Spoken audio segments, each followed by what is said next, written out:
Broadcasting the information the mainstream media won't touch. This is The Richie Allen Show in association with DavidIke.com. My first guest, I'm delighted he's coming on to talk to us. I mentioned earlier on, he's working with a trade unionist movement to basically advise, to warn and to educate people on why Britain should leave the European Union. He's a campaign director, in fact, for trade unionists against the EU. He also works as a freelance journalist covering European and Latin American politics. Delighted to welcome to the programme Enrico Tortolano. Enrico, thanks for your patience and welcome to the programme. How are you? Well, and thanks a lot for inviting me on. Can you hear me okay? I'm reading you loud and clear, Enrico. Thank you very much. One or two technical issues here, but we're getting you fine, loud and clear. Thanks for doing it. Sure. What do you make? I mean, the obvious first question to a trade unionist and a supporter of unions, as I am, come from a strong trade union background myself, what do you make of the leader of the Labour Party, Jeremy Corbyn, and his obvious discomfort when he's interviewed or when he's, grabbed outside a hall or an office or somewhere and he's asked about the European Union and he says, we should support it because we're better off and there are more jobs in there and we can renegotiate. Well, he doesn't say renegotiate, but we can negotiate from a position of strength with regards to deals like TTIP. Now, it's obvious to me, Enrico, that he doesn't believe any of this. What do you make of it? Well, I mean, I don't want to speak on behalf of Jeremy, but it seems quite clear to me that what you're saying makes sense. I mean, interestingly, when he gave that speech, when he spoke about the bonfire of rights, have you ever seen one of those hostage videos before? He looked a bit like one of those characters speaking. It's my belief that he doesn't believe it. He voted against the Maastricht Treaty, but you've got to put that into the context of the Parliamentary Labour Party, their position, and ask yourself the question, is he being put in a position that he's uncomfortable with, but he's got to do at the moment, or at least as he sees he's got to do? Enrico, is there a consensus amongst trade unionists? Now, obviously, that might sound like a ludicrous question because I'm talking to a trade unionist who believes that Britain should leave. And I know some, I've come across some who say Britain should stay in. Where's the trend leaning with respect to trade unionists? Are trade unionists more likely to be in favour of Britain staying in? I'll be quite honest with you. At the beginning of our campaign, it was touch and go. My feeling was it was about 50-50. The main or the large trade unions leadership certainly support the Remain campaign. However, we've been holding fringe events at all the different trade union conferences, and over the last 3 or 4 weeks, I've noticed a massive switch towards exiting the EU. But that should be no surprise to any of your listeners, really. I mean, what we're faced with at the moment is a jobs crisis, a pay crisis. Our pensions are being hemorrhaged. There's a housing crisis. The EU policies on employment are about 0 hours contracts, casualisation, poverty pay. I mean, I could go on all night. I mean, these are very real reasons for trade unionists to want to exit the EU and take control of their own affairs. We're looking at, the sort of programme you're on. We talk about things that the mainstream media will not talk about. Or at least they will, Enrico, for 5 minutes. But they won't flesh these things out. They won't talk about them in any length or any great detail. I was thinking of you today when Sky, to their credit, and I despise pretty much most of the mainstream news, 24-hour news channels because of what they've done to journalism, what they represent. But to Sky's credit today, they ran, the news that yet again a report has come out to show that the junior doctors are not lying. That the idea is that people might be more susceptible to poorer care, or they might be more likely to die at the weekends because of a lack of care. That this is just an absolute nonsense, and that kind of juxtaposes nicely or segues nicely into this government telling you that Britain is in trouble in terms of trade if it leaves the European Union. Because again, a number of independent think tanks on the left and on the right in the last 5 years have published papers saying that Britain will do far better. And in fact, its trade with European Union state members hasn't improved since 1973 as a percentage of the overall trade. They're just lying through their teeth, Enrico. Yeah, no, that's absolutely right. Aren't they? No, they are. And a couple of points on that. It's interesting you mentioned Sky, but I was interviewed by the FT a couple of weeks ago who actually wanted to do a piece on the progressive, the left, the trade union case for leaving the EU, trying to get the Guardian or the so-called liberal establishment to pick up the progressive ideas for leaving, and they just don't want anything to do with it. They don't respond at all, or they get their usual sort of churlish remarks. On your second point, you're absolutely right about trade. Let's think about trade for a minute in British business. If you wake up in the morning, you go and buy your paper, you then go for a cappuccino, etc., that's all going towards what you would call domestic GDP, our own money within the UK. And this might surprise a few people, but actually 79% of business activity in the UK actually falls into that kind of category. Most firms in the UK actually trade within 10 miles of where they're set up. And let's be clear, the 21% that remains from that, 11% of that is global, non-EU. In effect, only 10% of our trade is actually with the EU. And you've got to ask yourself the question, is that really going to suffer if we leave? Because the case is, we actually buy more from the EU than we sell to them. So why would they cut off their nose to spite their face? The reality is we're not going to lose much. We're actually going to gain from leaving the EU, both in terms of workers' rights and trade abroad. If you're just joining the programme, Enrico Tortolano, the campaign director for Trade Unionists Against the EU, is on the line to me. Terrific to have him on. I'm going to tweet out the article he wrote for Open Democracy a few weeks back. As a trade unionist, this is why Britain must vote to leave. It's brilliant. It's full of terrific analysis and facts. And I tell you, Enrico, this pisses me off, this, Channel 4 and the BBC with their fact checks. They know the facts. They know the facts. They know exactly why the establishment will do anything for Britain to remain within the European Union. This goes to the heart of, some of the things that Jeremy Corbyn was talking about while he was campaigning to win the leadership of the Labour Party. The renationalisation of state assets that belong to the people, water, power, energy. Every time I do this, I get the inevitable emails from, free market capitalists calling me a lunatic and a socialist. How have we gotten to that point where you're laughed out of town when you talk about the people collectively owning the most important assets that any state could own, the water, the transport, and the energy, and this goes to the heart of it, doesn't it? This European Union project. Because, well, it does. Yeah.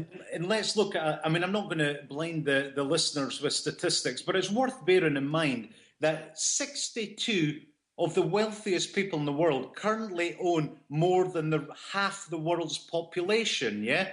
And the EU is part of those neoliberal institutions that actually accelerate this process, and it's their policies such as the privatisation of what used to be called the commanding heights of the economy, our energy, telecoms, rail, postal services, etc. I was speaking at the CWU on Monday morning. They had an EU debate there, and they've suffered from the the Postal Services Directive, and 100,000 of their colleagues have lost their jobs since that came in. The whole industry has been fragmented. But at the same time, they were telling me that the bosses now are on astronomical salaries. And it's the same with my comrades at the RMT. They tell me the same. It's a fragmented service. It's meant that a few people at the top of the tree, the senior management, are getting astronomical salaries, and it's less and less for those down below. And allied to that, and this is a key point, within the EU at the moment, there's 23 million people unemployed. Yeah, that's about the size of Belgium and the Netherlands, and no one working. Yeah, it's 5 times the size of Ireland, Enrico. Yeah, 5 times the population of Ireland are unemployed within the European Union. The EU. And where does any of these people speak about the right to work? the right to dignity for ordinary people. The EU is about the 1% and the corporate fat cats. The rest of us, the other 99%, want to regain control of our lives. And the point that we're obviously going to move on to is there's absolutely no democracy in the EU. There isn't any democracy in the EU. And before we get to that, and we get to, how decisions are made there. Sure. I bring this up all the time. You might not want to go down this road now, and if you don't, that's fair enough. But I think there is one institution in the country talking about it, and that's Positive Money. Fran Boate and Ben Dyson and all those people at Positive Money.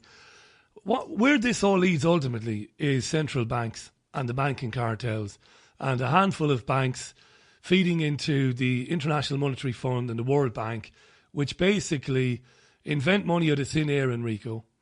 Loan money that never existed in astronomical sums to countries to improve its infrastructure or to improve this or improve that. Those loans can never be paid back because of fractional reserve banking. And that's when the IMF and the Troika, we call them the European Central Bank, the IMF and the European Union, swoop in, as we've seen in Greece and as we've seen in Ireland and Spain and Portugal, and say, oh, that's okay. Well, you force brutal austerity on your people in order to pay us back. And in the meantime, we'll have whatever's left over, the water, the energy, the transport, as we said already. And there is no discussion, Enrico, of this on mainstream media or in the national press, where our money comes from, how it's loaned into existence. And that's where this all goes, doesn't it? It does. And there's a couple of interesting points that you've teased out there. One is the ex-finance minister of Greece, Yanis Varoufakis, when he was involved in the negotiations over the Greek debt, etc., he was getting vilified by the press because they actually thought that he was going to stand up to them. And then he withdrew and he left the Syriza government. Now he's got this hopeless reform program going. The media love him. They love him for a reason, because they know he's going absolutely nowhere with this. It's a dead end he's taking, people, because the Lisbon Treaty makes certain that change from below cannot happen. It requires all 28 European Union countries to agree at the same time for any change to any article in the Lisbon Treaty. The Lisbon Treaty is, of course, the European Constitution, as you'll know better than anyone. And they were going to have a referendum right through the EU on the European Constitution. Two things happened. They realised that the peoples of the European Union didn't want a European Constitution. And two, they were going to lose a referendum if they did hold it. And as you know, in Ireland, they held a referendum, lost it. That's right. And then held another one and funded it. Millions more euros went in till they won it by a narrow margin. It's insulting to the peoples of the European Union. It's hardly democratic, is it? You've said no. We'll keep asking you until you give us the answer we want. Unbelievable. That seems to be their tactic, doesn't it? Enrico, we're getting loads and loads of tweets, and I have to apologise to our listeners for missing so many of them because we had a minor technical malfunction just before Enrico came on there. Problems over the last couple of days, technically. But anyway, we're here and we're live. It's coming up for... Feel free to add my Twitter address to that as well, at Rico Roca, RICOROJA. Fantastic. Yeah, I'll add your Twitter handle to all the tweets tonight. Thanks. You the debate after the programme. Brilliant, Enrico. And that's where you can find Enrico. Sean was on to ask. Anzana is on, Alex, Wayne, Brian, Sean, Irish Terrier, Betsy. There's actually hundreds of tweets on there. I've missed them because I've been absolutely up to my tonsils trying to get back on the air, but here we are. I actually am a professional, believe it or not. I know I mightn't sound one at the moment. It's been a bit hectic. Alex was on to say, because of course it's that rich 1% who are in direct control of the media and the puppet, so it's fear, fear, fear. We must stay. Sean McDonald says, Richie, does Enrico have any thoughts on the TTIP deal being a banking reset regarding valuing all assets and resources? Well, I think it's the final grab. It's actually making it official. Corporations and the central banks behind them have controlled everything for a long time anyway. TTIP just rubber stamps it. Go ahead, Enrico. What do you think of TTIP? Yeah, I mean, TTIP is something that we can push away. All we've got to do is leave the EU. There's an absolute certain reason why we've only known about TTIP recently. It's been done in secrecy because they knew the peoples of Europe wouldn't stand for it. Yeah, it's not what we're demanding. But that's what the banks are demanding. But it's important to remember that the most powerful corporate lobby in the world is attached to the EU. The banking and finance industry spend billions of euros each year lobbying the European commissioners. These, of course, are European commissioners that we don't elect, and me and you can't get rid of them. But they actually create legislation and all sorts of things we don't like the privatization of all the things we mentioned before, rail, postal services, etc. So there's no wonder people are up in arms. And as I say, the reason that the Lisbon Treaty made it so difficult for anything to change is because they knew their policies were making people's lives harder and harder, and there would eventually be a reaction to them, and they wanted to make sure that that reaction couldn't be changing the EU. Now, this is brilliant stuff. That's another reason why we need to leave. This is brilliant. I'm going to put something to you now. It's a bit out of left field, but I'll put it to you anyway. Okay. Regular guest on this program is Professor Alex Scott Samuel, who's a public health expert, PhD from Liverpool University. Alex has begun to say things like, and I find it extraordinary. I'm thrilled that, you know, an academic who's regarded highly would say these things. Alex reckons that there's a sort of a social cleansing going on. He's buying into, on one level, the depopulation agenda. They want rid of lots of us, Enrico. Yeah. I mean, what do you think of that? Is that going a bit too far for you, or? I mean, it's where I go with it, but I don't expect, you know, everybody to go down that road. But to hear a guy like him say it, I'm thinking, right, you know, others have been saying this for many years, and not just conspiracy theorists, that ultimately there is a depopulation agenda, and the sort of poverty that you described there, and the measures to prevent us from doing anything about that. Well, where can that lead? But trying to get rid of, you know, an amount of us, or a whole section of society. What do you think? Yeah, I mean, I've not really thought too deeply about the social cleansing. What I do know is they want cheap labour, and they want armies of the unemployed to make sure that we are all insecure in our jobs, yeah? And they want us all in debt. There's a sequence of events that are clearly well thought out. And I won't go into the full history of them now, but in 1948, in a place called Mont Pelerin in Switzerland, lots of prominent economists, philosophers, and politicians met to see how they could overturn, as they seen it, 40 years of socialism, yeah? They understood that the vote meant that the majority of people didn't actually share business interests, yeah? So they actually had to go about altering electoral systems so that no matter what party you voted for in the mainstream, they were all pretty pro-business, etc., yeah? And that's what we've got right down now. I mean, the thing that's annoyed them most about Jeremy Corbyn is he's put a little bit of a spoke in those works, although they're quite effective, in my opinion, at dealing with them at the moment. But yes, they want low wages, they want cheap labour, they want us fearful, they want us scared. If you're scared and in fear, then you're easier to control. They want us in debt. They don't want people to have time to think. They don't want people sitting at universities thinking things out, or in their canteens, in their workplace, or whatever. Because if we thought about it for 3 seconds, we'd come to a conclusion that this system is absolutely corrupt and serving only probably about the 0.1% of the world's population. And that's not good enough. And most of us want to change that and fight for something better. And what I'm saying this evening is the first step that we can do to make a better world is to leave the EU. Because as you said earlier, it's part of a global financial architecture, the International Monetary Fund, the World Trade Organization. All these things are set up to capture wealth for business, yeah? And the way they do that is remove everything from the rest of us. It's up to us to stand up for them. We've got this opportunity on the 23rd of June. I'm very confident that people will vote to leave when the evidence is put in front of them. And that's part of what trade unionists against the EU are for, giving people the information so they can make an informed decision when they go to the ballot box, and not just what the 1% that controls the mainstream media are telling them to think. It's time to fight back. There's never been a more propitious moment. Never, I agree with you. I mean, it's obvious listening to you that you've got a terrific Scottish accent. I love the Scottish accent. I'm not patronising you by saying that, I do. So I'm bringing that up because a number of our listeners are Scottish. I could name them, who ring in regularly when we do phone-ins, and they are convinced, Enrico, that the Scottish leave the Union or stay within the Union referendum was rigged. They're convinced of it. I don't know if it was rigged or not. I do remember, I mean, I've been in mainstream media for years, national and commercial radio, before going out on my own. I've never known the polls to get it so wrong. And polling techniques and polling algorithms are pretty specific and they're pretty good. And at the time of the referendum, it was either neck and neck or it looked like Scotland was going to vote to leave Britain to leave the Union. And of course, we saw a complete opposite result when the result came out. A lot of our listeners are fatigued and are like, well, you know, I'd go and vote leave on the 23rd. And I'm advising people to go and vote, by the way, Enrico. I'm saying to people, get up off your arse and go and vote no. But I'm getting from people, they're going to rig it anyway.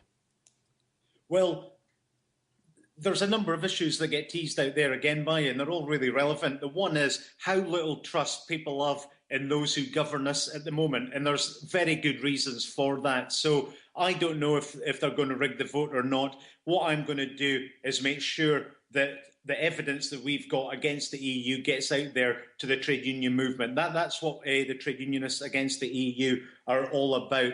It's probably worth making the point as well. They don't call it the struggle for nothing.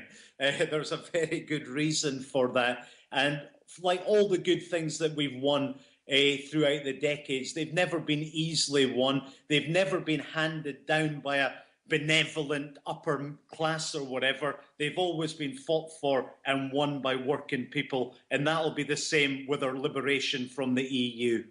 Just before you go, Enrico, and thanks, I'll invite you back on again in the. I'd love to be back on again. Yeah, I'll make sure we have more time. We'll have a good go at it next time. We'll get you on for nearly an hour, maybe. I want to say this because obviously you've been a trade unionist. The trade union bill and the horrors within that. Again, you know, guys like me that do programs like this, we get accused of sensationalism sometimes, over dramatising things. You can't over-dramatise or you can't overstate the tyranny that is that trade union bill, you know, which thankfully has been sent back by the House of Lords quite rightly. But just the idea, Enrico, to make it more difficult to be in a union, to make it more difficult to take industrial action, you know, to know things about trade unionists, to have everybody registered, all these, you know, creepy Orwellian type things. Did you ever think you'd live to see that? Well, not really, but it does show you one thing. If you read in the media, they say trade unions are redundant and there's no need for them anymore. And at the same time, they bring in the most draconian laws imaginable against trade unionists. Now, that should bring its own conclusion that they fear us. There's more than 6 million trade unionists in the UK, and organised, that's one hell of a powerful bloc, yeah? And that trade union bill, it should be noted, there are equivalents springing up all over the European Union. It's not just in the UK. So we shouldn't have this, oh, we're scared of the Tories. What will happen with the Tories if we leave the European Union? This is a much bigger fight than that. The people that dangle the Tories are at the EU and the global financial architecture level. We can deal with the Tories. We always have done. We always will do. It'll be a struggle. It'll be a fight, but we'll win it. History tells us that. Absolutely final question. Okay. Got to ask you this. I'm an advocate of complete, absolute civil disobedience. I don't believe the answer is in the political system because of the corruption, because of the organisations we mentioned, because of the corporate hold on politics in general. We don't have parties. At the moment, we have the Tories and we have the Tory-like party sitting opposite them. I'm an advocate of politics not being the answer. We might have good men and women. There might be plenty of good men and women in the world, but they can't make or affect any change within the system itself. What say you to that before we go?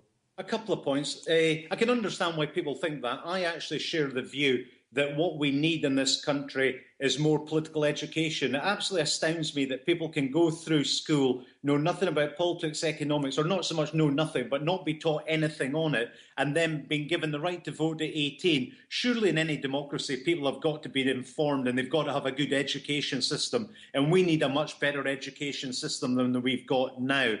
final point, I've spent a lot of time in the last 10, 15 years watching developments in Latin America, yeah? And I've seen it change from a place where people thought we'll never get rid of these right-wing dictators like Pinochet, etc. And we got to people like Hugo Chavez in Venezuela, Evo Morales in Bolivia. They changed their constitutions, they've changed the rights, and they've started tackling poverty in a serious way. So I've seen with my own eyes that it is possible. And I've always found that when working people turn their anger into action, anything becomes possible. Enrico, lovely to chat with you. Thanks for taking the time out to do it. It's a pleasure. Take care. Yes, look after yourself. Bye for now. Enrico Tortolano on the line to us there.